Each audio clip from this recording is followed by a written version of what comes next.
So with Mr. Z, I wanted to work a little bit with some of this going to our spot. So he's like, yes, ma'am. So remember that target training can be really helpful for many different venues, but I especially just love capturing softness or relaxation in a young puppy. Remember that a lot of puppies don't practice a lot of kind of vegging. Obviously, they do practice when they're exhausted and they're unconscious. But sometimes waiting for your puppy to be finally so tired that they're asleep is not really them also working while they're functional and awake.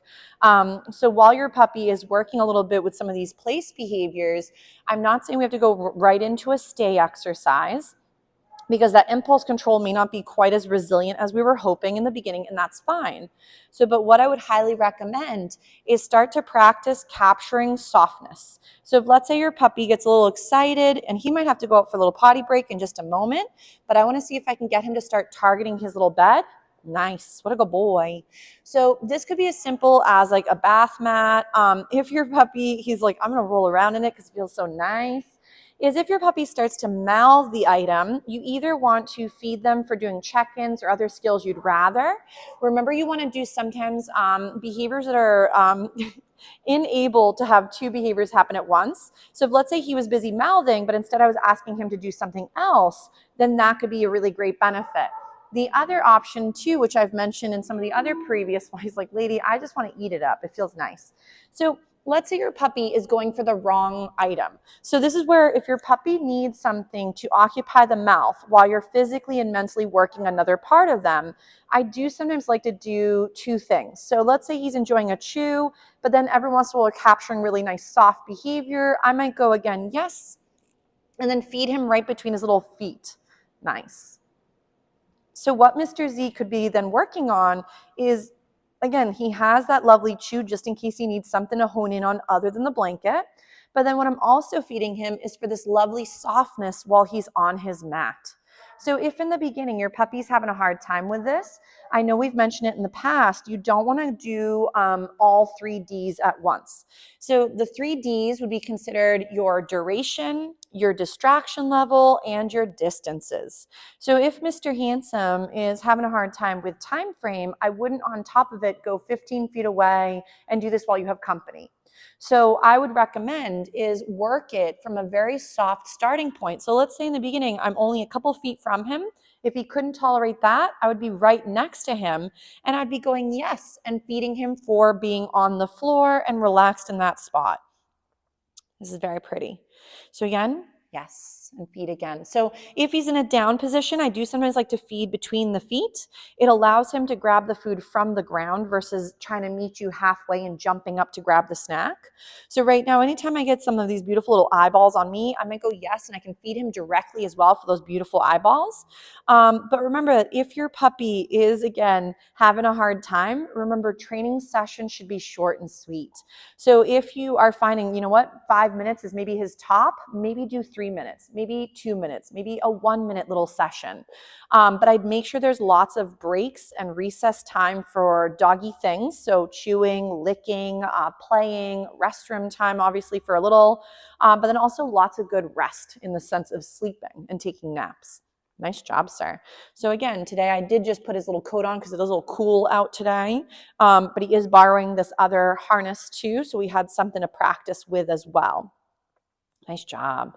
So again, we're just kind of feeding for all this lovely softness. If, let's say, you wanted to throw in a stayed behavior or cue, I like to go ahead and ask my puppy if I think they're going to be successful to work on a certain skill. If I don't think the puppies are going to rock it because maybe they're a little overtired, I might then lower the criteria or work a completely different skill instead. So if, let's say, Mr. Handsome says, you know what, the bed tastes better in your mouth, then there could be moments where I might either work a different skill or feed for the softness when I get it. If, let's say, he says, you know what, chewing the blanket maybe has more value, I might do a little find it, reset up my little blanket, but then what I might do is reinvigorate my lovely chew item. He says, I like it better when the blanket's not perfectly lined up, and that's okay.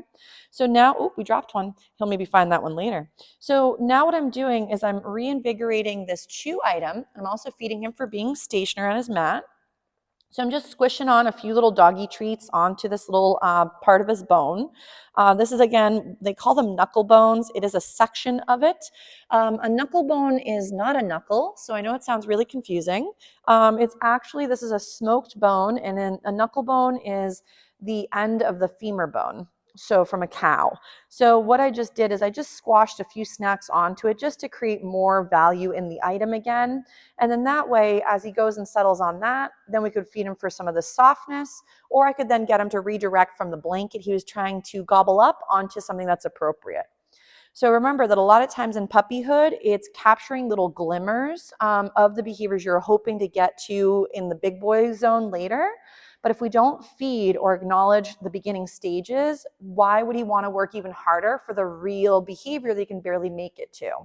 So I always like to think about skill set or behavior as like a rung to a ladder. If you can't reach the next rung, how are you going to ever go up the ladder and continue to grow? So if you're finding that the next one is out of reach, you're not going to be able to go any further from there.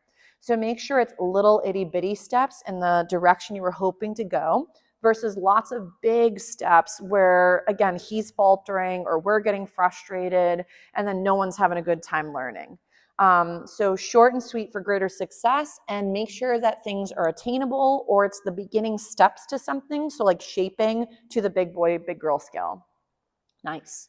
So right now, even just the beginning stages of going to a target and finding value in this is going really nicely for Mr. Z. Yes. Or smart boy. So, but remember too, if your puppy's, again, giving you a hard time, they're having a hard time. So always bring it back to simpler, easy, again, sometimes even breaks, because that could be their only way to tell you I'm not comfortable or doing well is by not doing certain skills. So if you're finding your puppy was doing amazing with something and now they're unable to perform, I normally recommend to take a peek see at the environment. What are they competing against to try to work those skills?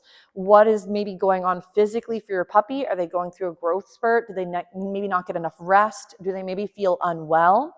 So sometimes your puppy's only way to communicate is by sometimes not performing or by giving you other behavior instead, but those could also be stress signals.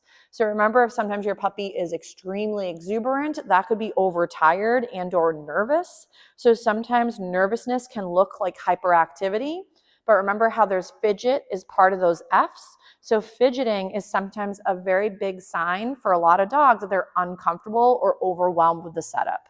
So this is beautiful. So now he went and targeted his blanket again on his own. I'm going to go, yes, and I'm going to feed that handsome man for that lovely target. So we'll probably give Mr. Handsome a little breather. He did a very good job with his skills today.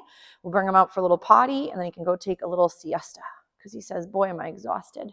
What a smart boy. So we'll give him his little chew just in case he wants to gnaw on something for a moment. But he did a really, really great job with all of his skill set again today during practice. Nice job, sir. Here we go. And then we'll bring him out for a little potty.